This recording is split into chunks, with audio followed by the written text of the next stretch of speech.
guys, and welcome back to the sOTicia podcast. I'm Sophie. And I'm Alicia. And today we're going to be talking about some different vision conditions and how to live with them. Yeah.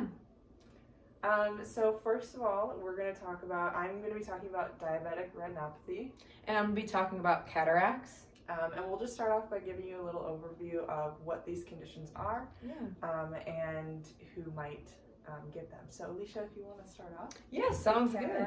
Okay, so cataracts is the clouding of the lens in the eye that causes your vision to become blurry. It will almost feel like you're looking through a cloudy window. The clouding in the eye generally causes the client difficulty when seeing or doing everyday tasks. And there are 4 different types. It's age-related, congenital, secondary, and traumatic cataracts. But they all kind of end with the eye becoming cloudy and your vision becoming blurry. But what's about your diabetic? Yeah, so diabetic retinopathy is an eye condition that happens when the excessive blood or sugar in your blood causes damage to the tiny blood vessels that are in the back of your eye, the part that's called the retina. And so when these blood vessels get damaged, they break and then they end up bleeding into the liquid part of your eye. Wow. And this can cause vision loss. And the loss is typically like dots in your vision. So you just have like little spots that are missing from your vision. And it starts off mild, but it gets worse over time. And if you don't get treatment right away, it can end up scarring the retina. So then there's like no going back from there. And anyone who has diabetes can get this, so whether that's type 1 diabetes, type 2, or even gestational diabetes, you're still at risk for this condition. The good thing is it is preventable. So oh, good. If you control your diabetes, you're reducing your risk of getting diabetic Gotcha. retinopathy. Okay. And the longer you have diabetes, the higher your risk is. Okay, I see. Yeah. But what are the effects of... Yeah, so like I talked about, like you lose that like spots in your vision, so that can make a lot of different things really difficult. I bet. Anything where you need to be able to like read or write, driving becomes difficult. Yeah.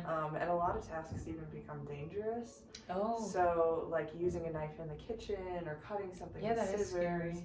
If you have areas in your vision where you can't see, that becomes really dangerous. Yeah. Yeah, what about you? Cataracts, what is cataracts, because everything becomes so blurry and like cloudy, you have a lot of trouble seeing details or especially seeing at night at all. So this can impact driving, whether it's in the daytime or especially at nighttime. Yeah. This can also just cause you to become very sensitive to light because it's so cloudy that when light comes up, it's just really bright.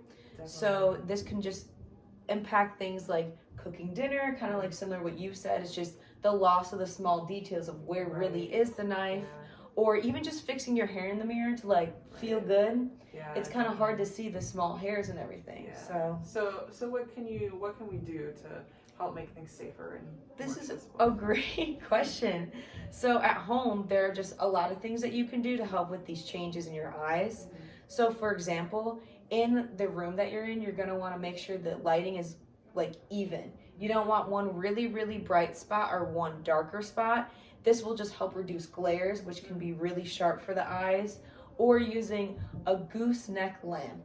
Oh. So this is a lamp that has a little light that, or like the neck of the lamp is like bendy. I have one of those. Okay, see, it's really helpful because you can put it on only the thing you're working on, so it's not like causing super bright throughout the entire time. This can be used in meal prepping, reading, anything like that. In addition, contrasting colors, which are colors that are very different from one another, such as like white and black, blue and yellow. Those are really useful to help like organize or like even label things with. Can be really beneficial for, again, meal prepping. It just allows it to be clear for the eyes. In addition, increasing the size if you're reading. So getting a large print book is really, really beneficial because then you're just able to like see it clear. And but what about diabetic retinopathy? What can you do? Yeah, so you can do a lot of the same things. You definitely want to look at that lighting. Yes. That's really helpful. And those contrasting colors, possibly even because navigating, walking around your house and the community can be kind of dangerous. You want to make sure you're setting your house up in a way that is That's safe. smart. So clearing clutter out of the way, making sure your rugs are down, well. And then also you can use like a brightly colored tape to mark out like where each stair is on your steps. If you have I steps like in that, your house. yeah. And then, yeah, so those things, and then also like organizing any important documents or papers you have. Oh. Or just organizing where your stuff is in general, so you don't have to rely as much on your ability to see things. And then, as I mentioned before, you can always manage your diabetes. That is the best, the foolproof way Yes. to make sure that you're able to stay doing the things you want to do for a long time, is to make sure that you're keeping your blood sugar levels where they need to be, so that those blood vessels aren't getting damaged, because you can prevent it, but once the damage is there, you can't. Gotcha. You Can't go back. But yeah. okay, well, thank you for educating me. Yeah. Thank you for educating me. Of course, and we hope you guys have learned something helpful about either eye condition and how to implement these modifications into your home to just make life easier, right? Yeah. Okay, well, Thanks for watching. thank you so much.